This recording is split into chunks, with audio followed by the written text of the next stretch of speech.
Hi friends, ನಮಸ್ಕಾರ. ನನ್ನ ಚಾನಲ್ಗೆ ನಿಮ್ಮೆಲ್ರಿಗೂ ಪ್ರೀತಿಯ ಸ್ವಾಗತ. ನಾನು ಪೂರ್ಣಿಮಾ. ಇವತ್ತು ಒಂದು ವಿಶೇಷವಾದ ದಿನ. ಇದ್ರ ಬಗ್ಗೆ ಇನ್ನಷ್ಟು ಮಾಹಿತಿನ ಇವತ್ತಿನ ವಿಡಿಯೋಲಿ ನಾನು ತಿಳಿಸ್ಕೊಡ್ತೀನಿ. ಈ ವಿಡಿಯೋನ ನೋಡೋಕೆ ಮುಂಚೆ ಚಾನಲ್ನ ಹೊಸದಾಗಿ ನೋಡ್ತಾ ಇದ್ರೆ ಸಬ್ಸ್ಕ್ರೈಬ್ ಮಾಡ್ಕೊಳ್ಳಿ. ಹಾಗೆ ಪಕ್ಕದಲ್ಲೇ ಇರುವಂತಹ ಬೆಲ್ ಐಕಾನ್ ಮರಿದಲ್ಲೇ ಕ್ಲಿಕ್ ಮಾಡಿ. ಇದರಿಂದ ಹೊಸ ಹೊಸ ವಿಡಿಯೋಸ್ ಬಂದ್ರೆ ನಿಮ್ಗೆ ನೋಟಿಫಿಕೇಶನ್ ಬರುತ್ತೆ. ವಿಡಿಯೋ ಇಷ್ಟ ಆದಲ್ಲಿ ಲೈಕ್ ಮಾಡಿ, ಕಮೆಂಟ್ ಮಾಡಿ, ಹೆಚ್ಚು ಜನಕ್ಕೆ ವಿಡಿಯೋನ ಶೇರ್ ಮಾಡಿ. ಈಗ ನಾನ್ ಬಂದಿದ್ದೀನಿ ಹಾಸನದ PWD ಕಾಲೋನಿಯಲ್ಲಿ ಇರುವಂತಹ ಶ್ರೀರಾಮ ಮಂದಿರಕ್ಕೆ. ಶನಿವಾರ ಹೋಗಿ ನಾನು ವಿಡಿಯೋ ಶೂಟ್ ಮಾಡ್ಕೊಂಡ್ ಬಂದಿದ್ದೆ. ಕಾರಣಾಂತರಗಳಿಂದ ವಿಡಿಯೋ ಶೇರ್ ಮಾಡಕ್ ಆಗ್ಲಿಲ್ಲ. ಮಂಗಳವಾರ ಹನುಮತ್ ವ್ರತ ಇತ್ತಲ್ಲ, ಹಾಗಾಗಿ ಸಿದ್ಧತೆಗಳು ಬರದಿಂದ ಸಾಗಿದೆ ಅಂತಾನೆ ಹೇಳ್ಬೋದು. ದೇವಸ್ಥಾನಕ್ಕೆಲ್ಲ ಲೈಟಿಂಗ್ಸ್ ಹಾಕ್ತಾ ಇದಾರೆ, ನೋಡ್ತಾ ಇರ್ಬೋದು. ಹಾಗೇನೆ ಹನುಮತ್ ವ್ರತದ ಆಚರಣೆ ಹೇಗಿದೆ ಅಂತ ನಾನು ನೆಕ್ಸ್ಟ್ ಕ್ಲಿಪ್ಪಿಂಗ್ಸ್ ಗಳನ್ನ ಶೇರ್ ಮಾಡ್ತಾ ಹೋಗ್ತೀನಿ. ಸಾಕಷ್ಟು ಜನಕ್ಕೆ ಇವತ್ತು ಹನುಮ ಜಯಂತಿ ಅನ್ನುವಂತ ತಪ್ಪು ಕಲ್ಪನೆ ಇದೆ. ಹನುಮ ಜಯಂತಿಗೂ ಹನುಮತ್ ವ್ರತಕ್ಕೂ ಇರುವಂತಹ ವ್ಯತ್ಯಾಸ ಏನು ಅಂತ ನಾನು ನಿಮ್ಗೆ ತಿಳಿಸ್ತೀನಿ. ವಿಡಿಯೋನ ಎಂಡ್ ತನಕ ನೋಡಿ. ಇದು ಶನಿವಾರ ಮಾಡಿದಂತಹ ಅಲಂಕಾರ, ತುಂಬಾ ಸುಂದರವಾಗಿ ಅಲಂಕಾರ ಮಾಡಿದ್ರು. ಹಾಸನದಲ್ಲಿ ಶ್ರೀರಾಮ ಮಂದಿರ ತುಂಬಾ ಹಳೆಯ ದೇವಸ್ಥಾನ ಅಂತ ಹೇಳ್ಬೋದು. ನಾನು ಚಿಕ್ಕ ವಯಸ್ಸಿಂದನೂ ಈ ಒಂದು ದೇವಸ್ಥಾನಕ್ಕೆ ಹೋಗ್ತಾ ಇದ್ದೆ, ಇವಾಗೂ ಕೂಡ ಹೋಗ್ತಾ ಇದ್ದೀನಿ. ನನಗೆ ತುಂಬಾ ಇಷ್ಟ ಆಗುತ್ತೆ. ಶನಿವಾರ ಅಂತೂ ನಾನು ಮಿಸ್ ಮಾಡೋದಿಲ್ಲ, ಹೋಗ್ತೀನಿ.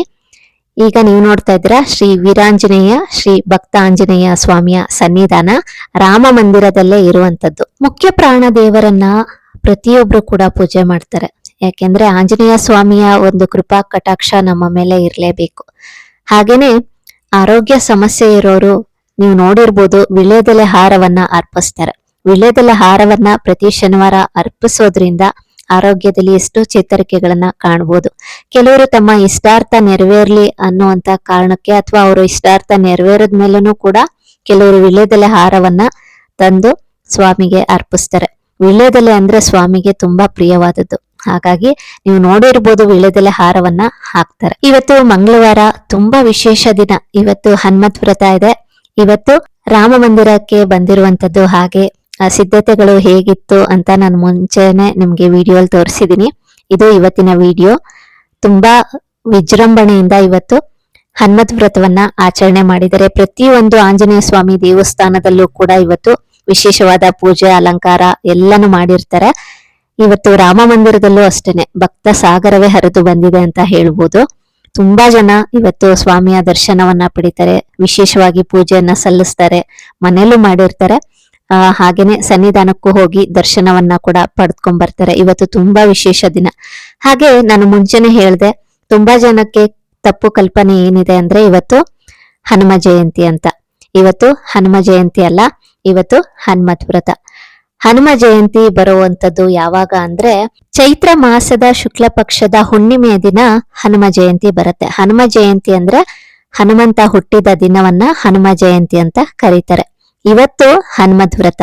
ತುಂಬಾ ಜನ ಇವತ್ತು ಕೂಡ ಹನುಮ ಜಯಂತಿ ಅಂತಾನೆ ಅಂದ್ಕೊಂಡಿರ್ತಾರೆ. ಇವತ್ತು ಹನುಮ ಜಯಂತಿ ಅಲ್ಲ, ಹನುಮದ್ ವ್ರತ. ಅದಕ್ಕೂ ಇದಕ್ಕೂ ತುಂಬಾನೇ ವ್ಯತ್ಯಾಸ ಇದೆ. ಹನುಮಂತ ದೇವರನ್ನ ಯಾರು ತುಂಬಾ ಭಕ್ತಿಯಿಂದ ಪೂಜೆ ಮಾಡ್ತಾರೆ, ಸ್ಮರಣೆ ಮಾಡ್ತಾರೆ, ಅವರ ಪ್ರತಿಯೊಂದು ಕೋರಿಕೆಯನ್ನ ಮುಖ್ಯ ಪ್ರಾಣ ದೇವರು ಈಡೇರಿಸ್ತಾರೆ. ನಾವು ಆಂಜನೇಯ ಸ್ವಾಮಿಯ ಸ್ಮರಣೆ ಮಾಡೋದ್ರಿಂದ ಬುದ್ಧಿ, ಬಲ, ಯಶಸ್ಸು, ಆರೋಗ್ಯ, ಅಭಿವೃದ್ಧಿ ಪ್ರತಿಯೊಂದು ನಮ್ಗೆ ಒಲಿದು ಬರುತ್ತೆ ಅಂತಾನೆ ಹೇಳ್ಬೋದು. ಮುಖ್ಯವಾಗಿ ಧೈರ್ಯ. ತುಂಬಾ ಜನಕ್ಕೆ ಭಯ ಅನ್ನೋದು ಕಾಡ್ತಾ ಇರುತ್ತೆ.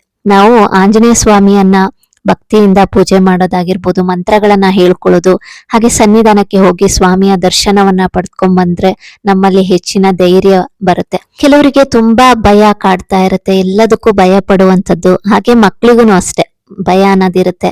ಅವ್ರಿಗೆ ಧೈರ್ಯ ಬರಬೇಕು ಅನ್ನುವಂಥದ್ದಕ್ಕೆ ಕೆಲವೊಂದು ದೇವಸ್ಥಾನದಲ್ಲಿ, ಅಂದ್ರೆ ಆಂಜನೇಯ ಸ್ವಾಮಿ ದೇವಸ್ಥಾನದಲ್ಲಿ ತಾಯ್ತ ಕೊಡ್ತಾರೆ, ನೀವೇ ನೋಡಿರ್ಬೋದು. ಅದನ್ನ ಕಟ್ಕೊಂಡ್ರೆ ಧೈರ್ಯ ಬರುತ್ತೆ ಅನ್ನುವಂಥದ್ದು. ಮುಖ್ಯವಾಗಿ ಸ್ವಾಮಿಯನ್ನ ಪೂಜೆ ಮಾಡೋದ್ರಿಂದ ಭಯ ಅನ್ನೋದು ಹೋಗುತ್ತೆ, ನಮ್ಮಲ್ಲಿ ಧೈರ್ಯ ಅನ್ನೋದು ಬರುತ್ತೆ. ಹಾಗೇನೆ ನಾವು ಅಂದುಕೊಂಡಿದ್ದನ್ನೆಲ್ಲ ನಾವು ಸಾಧಿಸ್ಬೇಕು ಅನ್ನೋದಕ್ಕೂ ಸ್ವಾಮಿಯ ಒಂದು ಕೃಪೆ ಖಂಡಿತ ಇರಲೇಬೇಕು. ಭಕ್ತರ ಪ್ರತಿಯೊಂದು ಕೋರಿಕೆಗಳನ್ನ ಸ್ವಾಮಿ ಈಡೇರಿಸ್ತಾರೆ. ನಮ್ಮಲ್ಲಿ ಅಷ್ಟು ಭಕ್ತಿ, ನಂಬಿಕೆ ಖಂಡಿತವಾಗ್ಲೂ ಇರಲೇಬೇಕು.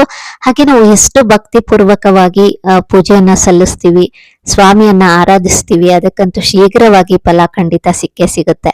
ಈ ದಿನ ಹನುಮತ್ ವ್ರತ ಇದೆ. ಯಾರು ತಮ್ಮ ಇಷ್ಟಾರ್ಥ ಸಿದ್ಧಿಗೋಸ್ಕರ ಭಕ್ತಿಯಿಂದ ಪೂಜೆ ಮಾಡ್ತಾರೆ, ಅವರ ಪ್ರತಿಯೊಂದು ಇಷ್ಟಾರ್ಥನೂ ನೆರವೇರುತ್ತೆ.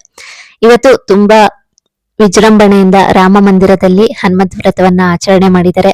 ಅದ್ ಹೇಗಿತ್ತು ಅಂತ ನಾನು ಇವತ್ತಿನ ವಿಡಿಯೋಲಿ ಶೇರ್ ಮಾಡ್ಕೊಳ್ತಾ ಇದ್ದೀನಿ. ಫ್ಲವರ್ ಡೆಕೋರೇಷನ್ ತುಂಬಾನೇ ಚೆನ್ನಾಗಿದೆ. ಇವತ್ತು ಪೂಜೆ ಅಲಂಕಾರನೂ ಅಷ್ಟೇ ತುಂಬಾನೇ ಚೆನ್ನಾಗಿದೆ.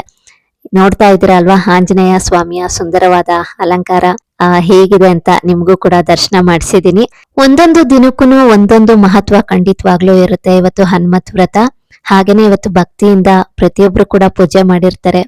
ಹನುಮಂತ ದೇವರ ಒಂದು ಮಂತ್ರವನ್ನ ಹೇಳ್ಕೊಡುವಂಥದ್ದು, ಹನುಮಾನ್ ಚಾಲೀಸವನ್ನ ಹೇಳುವಂಥದ್ದು, ಹಾಗೆ ದೇವಸ್ಥಾನಕ್ಕೆ ಹೋಗಿ ದೇವರ ದರ್ಶನವನ್ನ ಪಡೆಯುವಂಥದ್ದು ಮಾಡಿದ್ರೆ ತುಂಬಾನೇ ಒಳ್ಳೇದಾಗತ್ತೆ. ಇವತ್ತು ಹನುಮತ್ ವ್ರತ ಇವತ್ತು ಮಾತ್ರ ಹೋಗಿ ಆಂಜನೇಯ ಸ್ವಾಮಿಯ ದರ್ಶನ ಪಡೆಯುವಂಥದ್ದಲ್ಲ, ಅಥವಾ ಮನೆಯಲ್ಲಿ ಇವತ್ತೊಂದಿನ ಪೂಜೆ ಮಾಡಿದ್ರೆ ಸಾಲಲ್ಲ. ಪ್ರತಿನಿತ್ಯ ಭಕ್ತಿಯಿಂದ ಪೂಜೆ ಮಾಡಿ. ಮನೆಯಲ್ಲಿ ಎಂಥದ್ದೇ ತೊಂದರೆ ತಾಪತ್ರಯ ಇದ್ರೆ ಪ್ರತಿಯೊಂದು ನಿವಾರಣೆ ಆಗುತ್ತೆ.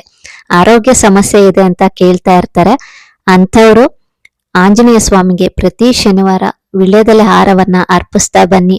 ನಿಮ್ಮ ಆರೋಗ್ಯದಲ್ಲಿ ಎಷ್ಟೋ ಚೇತರಿಕೆ ಕಾಣುತ್ತೆ. ನಿಮ್ಮ ಇಷ್ಟಾರ್ಥಗಳು ನೆರವೇರ್ಬೇಕು ಅನ್ನೋದಾದ್ರೆ, ನಿಮ್ಗೆ ಧೈರ್ಯ, ಬುದ್ಧಿ, ನಿಮ್ಮ ಕೆಲಸದಲ್ಲಿ ಯಶಸ್ಸು, ಅಭಿವೃದ್ಧಿ ಬೇಕು ಅಂತ ನೀವು ಬಯಸೋದಾದ್ರೆ ಭಕ್ತಿಯಿಂದ ಆಂಜನೇಯ ಸ್ವಾಮಿಯ ಪೂಜೆ ಮಾಡ್ತಾ ಬನ್ನಿ. ತುಂಬಾನೇ ಒಳ್ಳೇದಾಗುತ್ತೆ. ನಿಮ್ಗೆ ಅಷ್ಟು ಅನುಗ್ರಹ ಅನ್ನೋದು ಸಿಕ್ಕೇ ಸಿಗುತ್ತೆ. ಸ್ನೇಹಿತರೆ, ಇವತ್ತು ಹನುಮತ್ ವ್ರತಕ್ಕೂ ಹನುಮ ಜಯಂತಿಗೂ ಇರುವಂತಹ ವ್ಯತ್ಯಾಸ ಏನು ಅಂತ ಇವತ್ತಿನ ವಿಡಿಯೋಲಿ ನನಗೊತ್ತಿರೋಷ್ಟು ಮಾಹಿತಿನ ತಿಳಿಸಿಕೊಟ್ಟಿದ್ದೀನಿ. ಇವತ್ತು ಆಂಜನೇಯ ಸ್ವಾಮಿಯ ಅಲಂಕಾರ ಹೇಗಿದೆ ಅಂತ ನಿಮಗೂ ಕೂಡ ದರ್ಶನ ಮಾಡಿಸಿದ್ದೀನಿ. ಈ ವಿಡಿಯೋ ಕೂಡ ನಿಮ್ಗೆ ಇಷ್ಟ ಆಗಿದೆ ಅಂತ ಭಾವಿಸ್ತೀನಿ. ಇನ್ನಷ್ಟು ಒಳ್ಳೊಳ್ಳೆ ವಿಡಿಯೋಸ್ಗಳಿಗಾಗಿ ಚಾನಲ್ನ ಸಬ್ಸ್ಕ್ರೈಬ್ ಮಾಡಿ, ಸಪೋರ್ಟ್ ಮಾಡಿ. ಇವತ್ತಿನ ವಿಡಿಯೋ ಇಷ್ಟ ಆದಲ್ಲಿ ಲೈಕ್ ಮಾಡಿ, ಕಮೆಂಟ್ ಮಾಡಿ, ಹೆಚ್ಚು ಜನಕ್ಕೆ ವಿಡಿಯೋನ ಶೇರ್ ಮಾಡಿ. Thank you for watching.